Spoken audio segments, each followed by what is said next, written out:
Oi gente, tudo bem? Eu sou a Ana Lu e eu li Vulgo Grace, da Margaret Atwood. Depois que eu li o conto da Aya no ano passado, eu fiquei super interessada em conhecer mais da obra da Margaret e, enfim, esse livro acabou ficando famoso também porque a Netflix fez uma série baseada nele, que eu ainda não assisti, mas pretendo, e acabou que essa foi então a minha segunda escolha, né, para conhecer melhor a autora. Eu também aproveitei e coloquei esse livro na categoria Um Livro Publicado no Ano em que Você Entrou na Escola, do Desafio Fabuloso. Só que essa é uma questão, porque na lista do Goodreads ele tá como publicado em 1996 e foi dessa forma que eu escolhi ele para essa categoria. Só que aqui, né, naquela página de informações do livro, tá dizendo copyright 1991.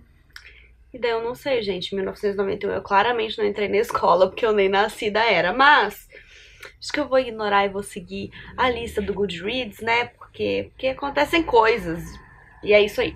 Então hoje a gente vai conversar um pouquinho sobre esse livro. Bom, eu já comentei aqui no vlog que eu fiz enquanto eu tava lendo esse livro, e também no fechamento de abril, que ele é completamente diferente de O Conto da Aya. E isso sempre me surpreende positivamente, porque eu gosto de ver quando um autor é versátil. Não me incomoda de forma nenhuma quando ele tem uma espécie de fórmula ou uma narrativa muito parecida, que você pega um livro e você sabe que é daquele autor. Mas, de qualquer forma, é interessante perceber quando não funciona dessa maneira, né?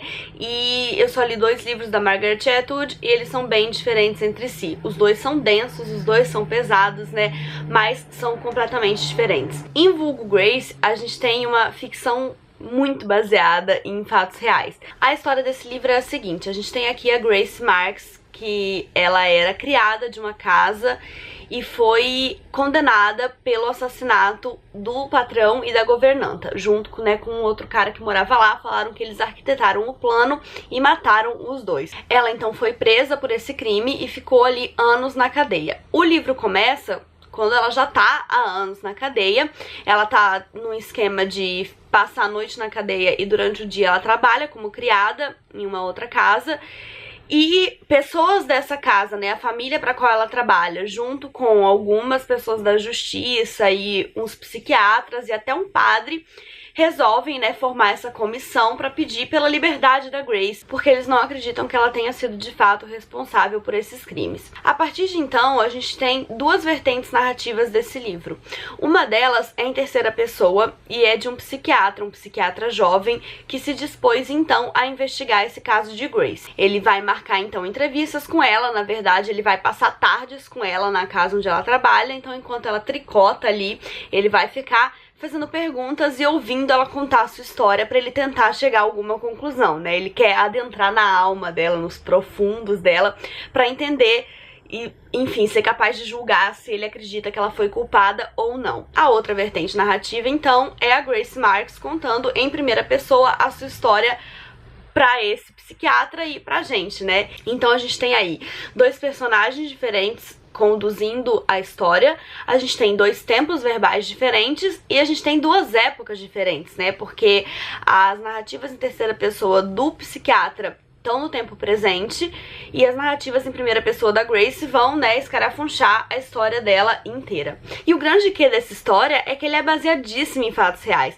Na verdade, acho que nem dá pra dizer que ele é baseado em fatos reais, porque o que a Margaret conta é que ela estudou esse caso e ela resolveu preencher as lacunas com ficção. Então, assim, os nomes das pessoas são reais, a Grace realmente existiu, ela foi acusada de matar o seu patrão e a governanta, só que não se sabia tudo sobre a história dela e a Margaret se dispôs a inventar. Não se decidiu no final das contas se ela era realmente culpada ou não, apesar dela ter ficado presa há muitos anos, e a Margaret decidiu de uma forma muito inesperada e muito criativa, inclusive. Eu achei que foi uma ideia sensacional da Margaret. Pode ter parecido apelativo, mas não deixa de ter sido uma saída super interessante para adicionar, né, essa improbabilidade na história. Eu, pelo menos, em nenhum momento imaginei qual seria essa conclusão criada pela Margaret. Se você já leu esse livro e adivinhou essa questão, por favor, coloca aqui pra mim nos comentários, porque eu realmente não vejo como ter imaginado essa saída, sabe? Enquanto a minha experiência na leitura desse livro, eu achei que ele tinha um ritmo lento, e no início eu tava com um ritmo muito lento de leitura também, então ele não me empolgou pegou de cara.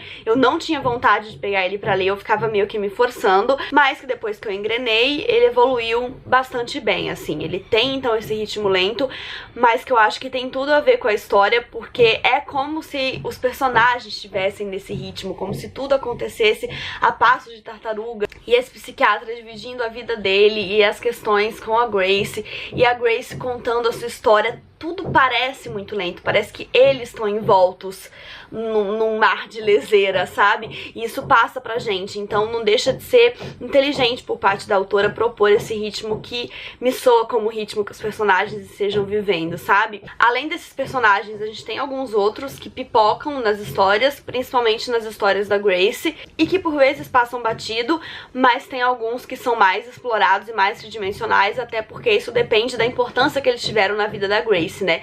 Nem todo mundo que passa pela nossa vida a gente consegue descrever com tridimensionalidade. Então, mais uma vez, ao invés de pensar que isso é um defeito da autora, eu penso que é uma qualidade técnica, porque seria muito bizarro se uma pessoa soubesse descrever todas as pessoas que passaram pela vida dela com bastante tridimensionalidade. Em um determinado momento da história dela, ela tá trabalhando como criada numa casa e ela tem uma amiga, que é outra criada da casa, que se eu não me engano chama Mary Whitney. Eu acho que é isso, posso estar pirando, mas enfim.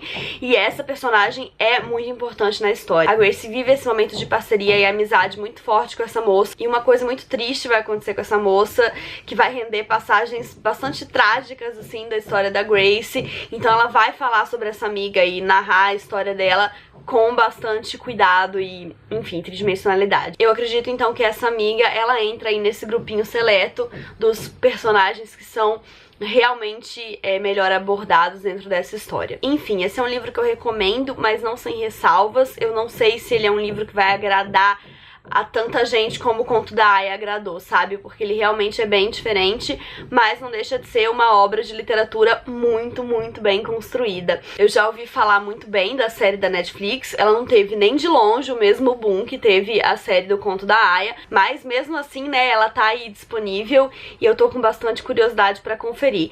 Se vocês tiveram interesse pela história, mas não tiveram muito interesse pelo livro, pela narrativa lenta e tal, talvez a série, né, seja uma opção também. Eu ainda não vi, né, então não posso indicar com propriedade, mas parece que ela é bem fiel ao universo proposto aqui no livro e a esses personagens e tal.